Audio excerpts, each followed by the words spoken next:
What if you could take all the wisdom from one of the best books on investing and turn it into a simple, powerful model for your own life? Well, that's exactly what we're going to do today. We're going to build what I call the compounding tree. Okay, so let's start with this quote because it's the absolute foundation for everything else. Before you can even think about growing your wealth, your career, or anything, you've got to realize that you are your number one asset. This is our starting point. That sounds great and all, but it kind of begs the question, right?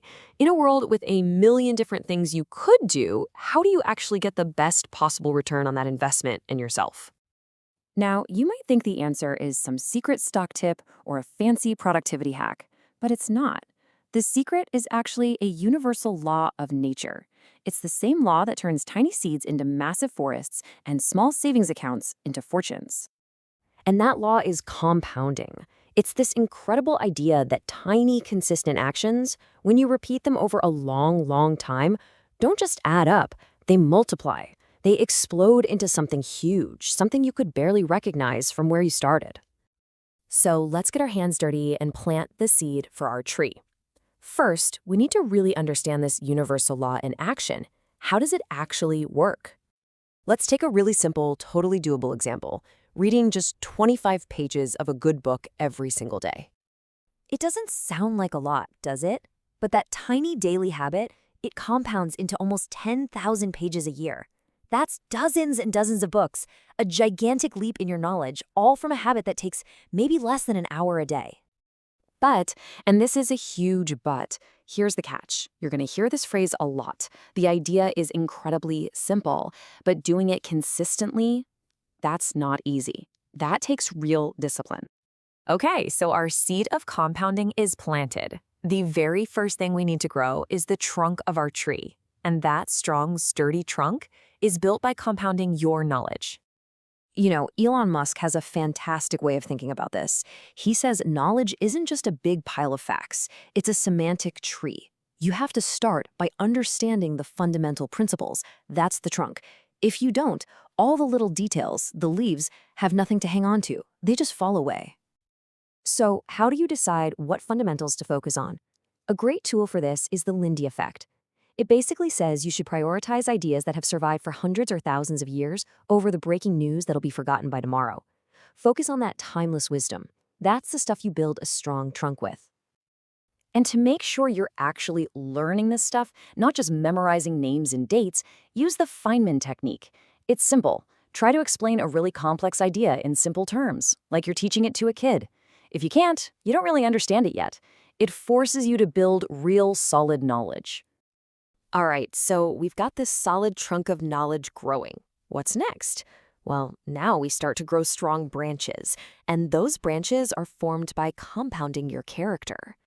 And this is such a crucial link. See, real knowledge, true learning, it always leads to humility. Like Charlie Munger says, the moment you can truly acknowledge what you don't know, that's when wisdom really begins. That's the soil for a strong character. And that humility leads us to one of the most powerful ideas for building character. It's this concept of living by an inner scorecard instead of an outer scorecard.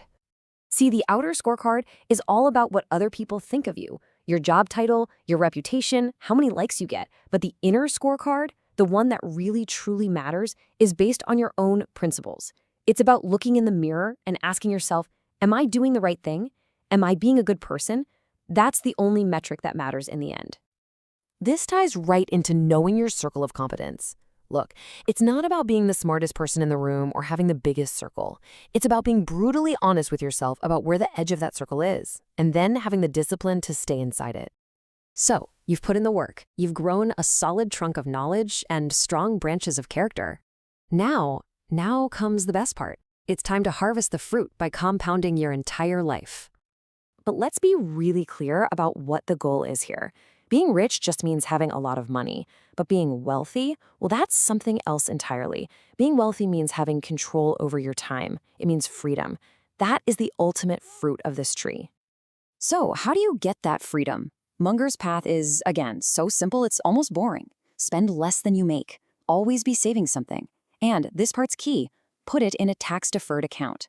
Why? Because taxes are one of the biggest things that interrupt compounding. You let that money grow without getting hit by taxes every year, and you let the magic work at full power. Over time, it will amount to something incredible. And you have to realize this principle applies to everything. As the saying goes, we are what we repeatedly do.